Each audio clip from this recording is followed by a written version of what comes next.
दुईटा पत्ता र एउटा फुल दुईटा पत्ता र एउटा फुल मर्निङमा खायो भने चाहिँ डेली खायो भने डायबिटिसको पनि दबाई हुने रहेछ ठुलो। मैले त अहिले यही खाँदैछु। पत्तासँगै फुल पनि खानेछ। पत्ता यस्तो पत्ता हो, दुईटा पत्ता र एउटा फुल बिहान खायो भने चाहिँ डायबिटिसको दबाई हुन्छ। त्यही भनेर मैले यो फुल लगाएको स्याहारेको। साथीहरू यहाँ हेर्नुहोस् न, यो चाहिँ यो प्लान्ट चाहिँ नि सदाबहार प्लान्ट भन्छ, फुल सदाबहार हो। मेरोमा चाहिँ यो पिङ्क र पर्पलमा मिक्स भएको र वाइट कलरमा दुईटा कलरमा छ। यो चाहिँ म पहिला सोच्थेँ कि प्लान्टलाई चाहिँ किन सदाबहार भन्यो होला भनेको चाहिँ 12 महिना फुल्दो रहेछ यो प्लान्ट चाहिँ। यति साह्रो राम्रो छ हेर्नुहोस् न। यो उता साङबाट चाहिँ सानो सानो दुईटा बोट लिएर आएको थियो। यति मजाले फैलिन्छ, यसलाई स्याहार्नु पनि बेसी पर्दैन। यहाँ हेर्नुहोस् त, यहाँनिर यसको चाहिँ नि यो जब फुलिसकेपछि दाना झर्छ हो, दाना झरेपछि चाहिँ आफै मजाले प्लान्ट आउँछ। यो यति बेसी फैलिन्छ कि यो यति मजाले फैलिन्छ। यसलाई बेसी स्याहार गरिरहनु पनि पर्दैन।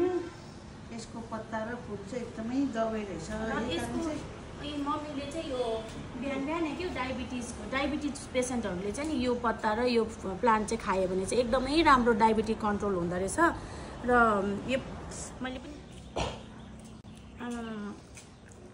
चित्तो हुन्छ, चित्तो हुन्छ साथीभाइ हो यो प्लान्ट।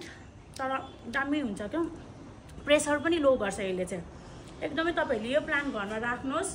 यो चाहिँ के भन्छ भने यो प्लान्ट चाहिँ लक्ष्मी भगवानको, लक्ष्मी माताको, विष्णु भगवानको प्रिय प्लान्ट अरे। यो राख्यो भने घरमा छ भनेदेखिको लक्ष्मीले पनि बास गर्छ अरे, लक्ष्मी खुसी हुन्छ अरे। यो राख्नुहोस्। यो धेरैवटा यसको चाहिँ दबाईको साथसाथमा घरमा पनि पोजिटिभिटी ल्याउँछ यसले। एकदमै राम्रो प्लान्ट छ यो चाहिँ। हेर्नुहोस् न, यसको पत्ताहरू पनि कस्तो साइनिङ खालको हुन्छ हो, मजाको देख्दा पनि राम्रो देख्छ। 12 महिना फुल्छ यो क्या, आफै झर्छ। सानो पटमा पनि हेर्नुहोस् न, सानो सानो पटमा पनि यो फुलिरहेको हुन्छ। एउटा पट फैलिँदै जान्छ। हेर्नुहोस् त, यहाँ कस्तो मजाको छ है। सानो सानो यो बोटमा यत्रोमै फुल्छ यो। सानोमा फुलिरहेछ, ठुलोमा पनि फुलिरहेछ हो।